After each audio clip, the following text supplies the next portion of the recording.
Bisnis e-commerce semakin ramai, persaingannya tambah seru. Itu gara-gara TikTok terjun ke bisnis e-commerce. Mereka meluncurkan fitur TikTok Shop. Orang-orang antusias menyambutnya dan pasar juga menerima. Itu terbukti dari nilai transaksinya yang tumbuh dengan cepat. Bayangin aja ya, hanya dalam setahun nilai belanja e-commerce melalui TikTok melonjak 4 kali lipat. Itu terjadi di tahun 2022 lalu berdasarkan catatan The Information. Jadi TikTok bukan lagi hanya sekedar media sosial. TikTok sudah berubah menjadi live commerce. Tapi ngomong-ngomong, apa sih live commerce itu dan apa bedanya dengan e-commerce dan social commerce? Lalu apa strategi TikTok untuk bisa mengalahkan perusahaan e-commerce lain yang sudah eksis pada saat ini? Yuk, kita cari tahu.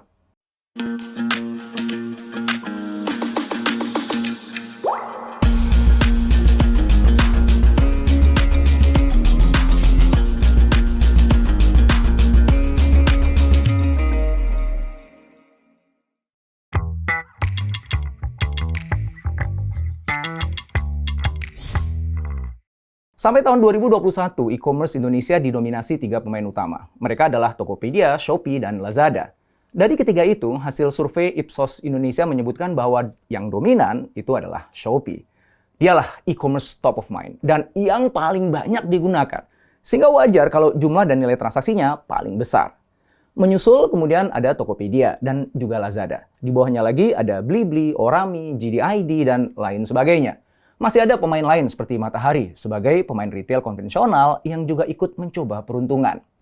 Bisnis e-commerce di Indonesia memang menggiurkan. Nggak heran kalau banyak pemain yang mencoba peruntungannya sehingga persaingannya jadi sengit.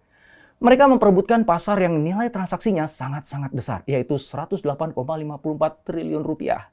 Jumlah itu dicapai hanya dalam satu kuartal di awal tahun 2022, atau tumbuh 23% dibandingkan periode yang sama di tahun sebelumnya. Di samping itu, konsumennya juga terus bertambah. Kementerian Koordinator Bidang Perekonomian mencatat ada 21 juta tambahan konsumen baru sejak Maret 2020 hingga semester 1 2021. Selain mengatasi persaingan, para pengelola e-commerce di Indonesia juga menghadapi sejumlah tantangan. Di antaranya, aliran dana dari venture capital yang sudah mulai seret. Para investor berhati-hati mengucurkan dana ke startup e-commerce Indonesia di tengah kondisi ekonomi yang memburuk. Akibatnya, beberapa e-commerce melakukan PHK. Di antaranya Tanihub, Beres ID, Bananas, GoTo atau Tokopedia, dan juga Circlo. Shopee Indonesia juga ikutan. JDID bahkan sampai gulung tikar. Tantangan lain adalah soal model bisnis yang belum sustainable. Itu dialami oleh sejumlah perusahaan e-commerce. Strategi bakar uang nggak lagi bisa diandalkan untuk menjaring pengguna yang lebih banyak. Sejumlah e-commerce akhirnya terpaksa menetapkan biaya layanan aplikasi untuk mendapatkan tambahan dana. Nah, sebelum kita ngomong kemana-mana, kita samain persepsi dulu ya. Apa sih bedanya antara e-commerce, social commerce, dan live commerce?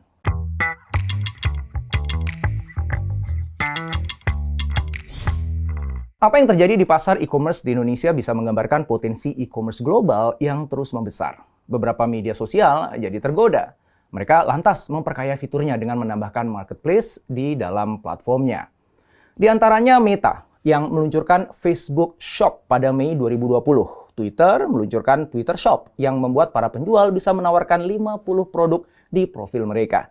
Begitupun Instagram yang juga menambahkan fitur marketplace-nya. Sedangkan Pinterest membantu para penggunanya untuk menambahkan daftar belanja.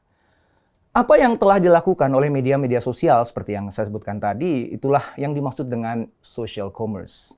Jadi, social commerce adalah media sosial yang fungsinya telah diperkaya dengan tambahan fitur marketplace. Social commerce berkembang pesat karena para pengguna media sosial seringkali melakukan jual beli barang melalui akunnya masing-masing.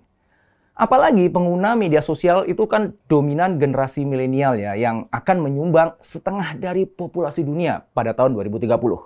McKinsey melaporkan bahwa Gen Z mendapatkan 75% pengaruh mereka dari media sosial, konten online, dan juga selebriti. Mereka lah yang kekuatan belanjanya akan terus bertambah seiring dengan pertambahan usia mereka.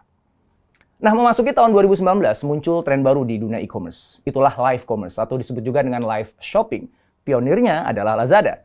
Mereka menyebut inovasinya sebagai shoppertainment, karena konsumen tidak hanya bisa berbelanja, mereka juga bisa menikmati berbagai suguhan game, voucher, hingga live streaming. Shopee nggak mau ketinggalan. Oktober 2019, mereka meluncurkan fitur live shopping. Para penjual bisa mempromosikan produk mereka secara live. Ini membuat para pembeli bisa melihat dengan jelas apa sih jenis barang yang mereka inginkan. Fungsi serupa juga disuguhkan Tokopedia. Mereka meluncurkan fitur live streaming Tokopedia Play. Nah, di saat persaingan e-commerce sudah mulai sengit, TikTok ikut terjun. Mereka meluncurkan TikTok Shop yang memungkinkan pengguna berjualan melalui live shopping. Live shopping menjadi tren yang berkembang sangat cepat. Secara global, transaksi belanja melalui live commerce selama pandemi khususnya itu meningkat 76%. Begitupun di Asia Tenggara. Hasil riset Ipsos Sea Study 2021 di 6 negara ASEAN mengungkapkan 69% konsumen Asia Tenggara mulai mengakses live stream shopping dan 66% diantaranya membeli produk melalui streaming langsung. Riset itu juga mengungkapkan 78% konsumen di Indonesia tahu tentang belanja live streaming dan 71% diantaranya sudah mengakses, serta 56% bahkan pernah belanja melalui live streaming. Sebetulnya fenomena live shopping bukan barang baru, begitu menurut Nailul Huda, pengamat ekonomi digital Institute for Development of Economic and Finance atau INDEF.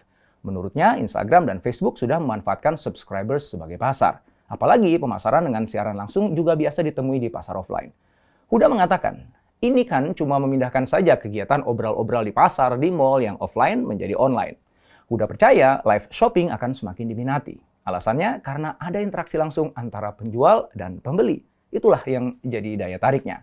Pengamat e-commerce Ignatius Untung menyatakan bahwa live stream selling seperti di TikTok membuat pedagang bisa berkomunikasi langsung dengan pembeli.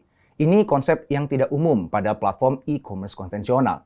Nggak heran ya kalau salah satu aspek yang dinilai dari pedagang di dalam platform marketplace adalah kecepatan merespons pertanyaan dan permintaan pelanggan. Seperti yang dikatakan Ignatius. Maka mereka yang responsif dikasih bintang, sedangkan yang responnya kurang, nilainya rendah.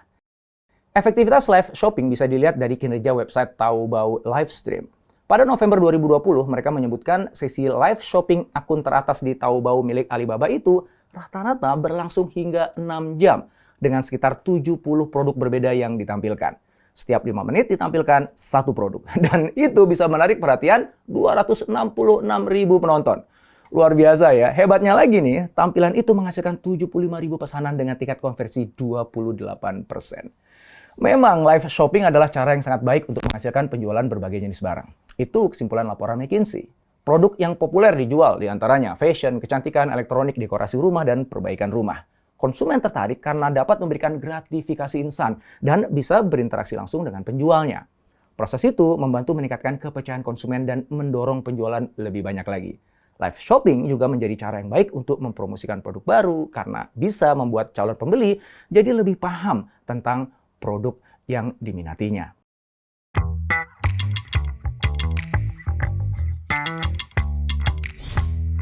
Ada beberapa alasan yang membuat kita paham mengapa TikTok merambah bisnis e-commerce. Pertama, potensi nilai pasar e-commerce diprediksi akan semakin besar.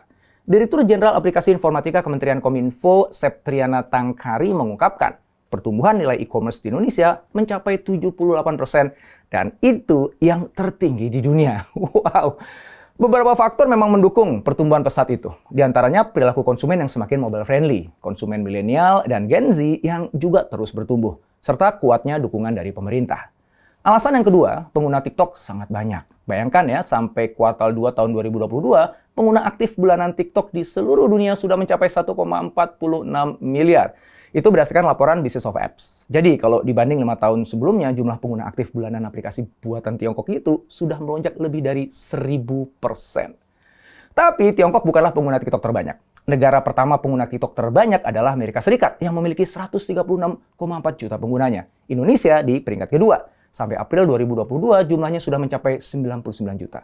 Indonesia juga menempati peringkat ke-7 dalam hal rata-rata pemakaian waktu ber-TikTok, yaitu 23,1 jam per bulannya. Pengguna terbesar TikTok adalah kaum muda, yang di Indonesia merupakan kelompok dominan dalam demografis konsumen. Sebetulnya secara global juga begitu ya. Business of Apps melaporkan bahwa sampai 2021, pengguna TikTok di seluruh dunia didominasi kelompok usia 20 hingga 29 tahun. Proporsinya mencapai 35%. Di urutan kedua, kelompok usia 10-19 tahun dengan proporsi 28%. Alasan yang ketiga adalah hasil survei yang dilakukan TikTok tahun 2020 terkait perilaku belanja penggunanya. Ternyata hasil surveinya sangat menarik. 2/3 pengguna yang berpartisipasi dalam survei mengungkapkan bahwa lingkungan TikTok memotivasi mereka untuk berbelanja. Berangkat dari fakta itulah, TikTok kemudian bertransformasi. Mereka tidak hanya menjadi social commerce, tapi juga live commerce. Motivasi berbelanja yang timbul di para pengguna bisa jadi karena dengan TikTok Shop, mereka mendapatkan rekomendasi produk langsung dari para kreator, bukan dari produsen. Kebanyakan pengguna memang lebih percaya rekomendasi para kreator. Itu bisa terlihat dari hasil riset Matters Communication yang menemukan bahwa 61% orang yang disurvei cenderung mempercayai rekomendasi dari teman, anggota keluarga, atau influencer di platform sosial. Sedangkan pengguna yang cenderung mempercayai rekomendasi dari produsen itu cuma 38% aja. Sikap pengguna yang lebih banyak percaya kreator bisa dimaklumi ya, sebab para kreator sering menampilkan produk apa adanya. Video TikTok dengan cepat bisa memberi gambaran nyata tentang cara kerja suatu produk. Para pengguna jadi bisa melihat uji coba produk secara nyata. Apalagi kreator juga memberikan kurasi dari produk yang mereka promosikan. Jadi mereka membantu konsumen memilih produk berkualitas di tengah begitu banyak iklan produk di media sosial. Menariknya lagi, ulasan produk didukung musik populer di TikTok atau disematkan dalam meme atau format yang sudah populer. Itulah beberapa alasan yang menguatkan langkah TikTok untuk menjadi e-commerce yang diminati konsumen. Maka sejak tahun 2021, induk perusahaan TikTok ByteDance gencar mengembangkan bisnis e-commerce, terutama di Asia Tenggara, yang memiliki pertumbuhan transaksi e-commerce lebih cepat dibandingkan wilayah lainnya. Di tahun 2022, nilai penjualan di Asia Tenggara bisa mencapai 90 miliar US dollar. Pencapaian itu wajar kalau dilihat dari laporan State of Mobile 2022, bahwa TikTok adalah aplikasi paling populer di Asia Tenggara. Dan sebagian besar pengguna media sosial di kawasan ini memang sudah kecanduan TikTok. Untuk mendukung inisiatif bisnisnya, mereka juga membuat TikTok Shop Seller University. Itu adalah situs web edukasi tentang penjualan online. Keberadaan web edukasi ini menjadi langkah awal bagi pengguna di Indonesia untuk menguji coba fitur belanja online di aplikasi. Langkah berikutnya, sejak Oktober tahun lalu, ByteDance berkolaborasi dengan Shopify, perusahaan e-commerce asal Kanada. Jutaan penjual di Shopify bisa mempromosikan barang dagangan mereka di platform TikTok. Jaringan pedagangan retail Walmart juga mereka gandeng untuk meningkatkan strategi periklanan. Walmart memanfaatkan fitur belanja online di TikTok untuk menyasar konsumen muda. Berikutnya, TikTok menawarkan biaya gratis ongkos kirim dan tanpa biaya tambahan lainnya. TikTok juga menyediakan platform belanja online lewat dua fitur. Melalui TikTok Shop, pemilik akun bisa membuka toko online yang bisa dikunjungi langsung pengguna TikTok lainnya. Sedangkan melalui live streaming, pengguna TikTok bisa berjualan dan biasanya barang yang dipromosikan ada di bagian kanan bawah. ByteDance menggambarkan pertumbuhan pesat TikTok Shop di Asia Tenggara, termasuk Indonesia. Nilai transaksi e-commerce di TikTok meroket selama 2022. Nilai belanja e-commerce melalui TikTok melonjak 4 kali lipat sepanjang 2022. Nilai barang yang dibeli atau GMV (Gross Merchandise Value) di Asia Tenggara tercatat melampaui 4,4 miliar US dollar atau lebih dari 68 triliun rupiah. Itu menurut laporan The Information. Sedangkan survei Populik sebelumnya menyatakan bahwa TikTok Shop telah digunakan oleh 45% masyarakat Indonesia yang pernah belanja online dengan menggunakan media sosial. Pencapaian itu lebih tinggi dibandingkan platform milik keluarga besar Meta seperti WhatsApp 21%, Facebook Shop 10%, dan Instagram Shop 10%. Jadi di Indonesia, TikTok sudah mampu mengalahkan social commerce pendahulunya, yakni Facebook dan Instagram.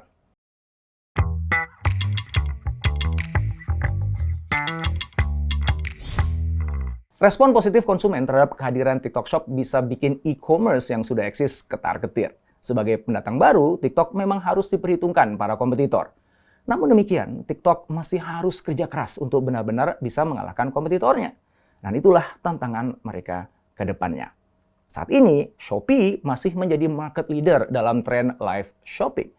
Hasil survei perusahaan e-logistik Ninjavan menyebutkan Shopee masih menjadi media live shopping yang paling disukai di Asia Tenggara, 27% nilainya. Sementara TikTok berada di posisi ketiga dengan angka 22%.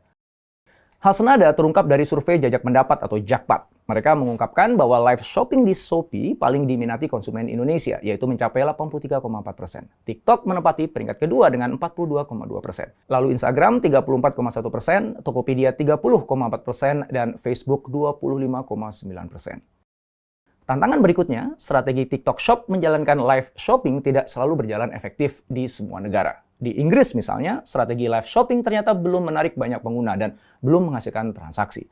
Bahkan beberapa pembuat konten yang terlibat dalam proyek awal TikTok Shop memutuskan kerjasama. Semula TikTok berencana meluncurkan live shopping di Jerman, Prancis, Italia, dan juga Spanyol. Tapi setelah melihat performa yang kurang efektif di Inggris, rencana itu jadi ditunda. Maka strategi yang begitu efektif di Asia Tenggara ternyata belum bisa menghasilkan kesuksesan yang serupa di benua lainnya. Nah, selanjutnya, kalau dari sisi harga nih ya, TikTok juga kurang kompetitif. Setiap transaksi di TikTok Shop dikenakan biaya administrasi Rp2.000. Sedangkan biaya administrasi kompetitornya hanya Rp1.000. Mungkin ke depan TikTok harus memangkas biaya admin supaya bisa lebih kompetitif. Terlepas dari plus minusnya, kehadiran TikTok di bisnis e-commerce patut diwaspadai perusahaan e-commerce lainnya. Sebab sebagai live commerce, pengguna TikTok semakin bertumbuh. Jadi persaingan e-commerce ke depan akan tergantung pada bagaimana TikTok dapat mengeksploitasi kelebihannya. Sebagai live commerce, memang TikTok belum mampu membalik dominasi Shopee, Lazada, atau bahkan Tokopedia. Akan tetapi, hal itu bisa saja terjadi kalau TikTok mampu mengeksploitasi traffic pengguna, algoritma, dan fitur-fiturnya. Dengan begitu, TikTok akan jadi semakin kompetitif. Dan ketika ceruk pasarnya semakin membesar, pesaingnya akan semakin kebakaran jenggot.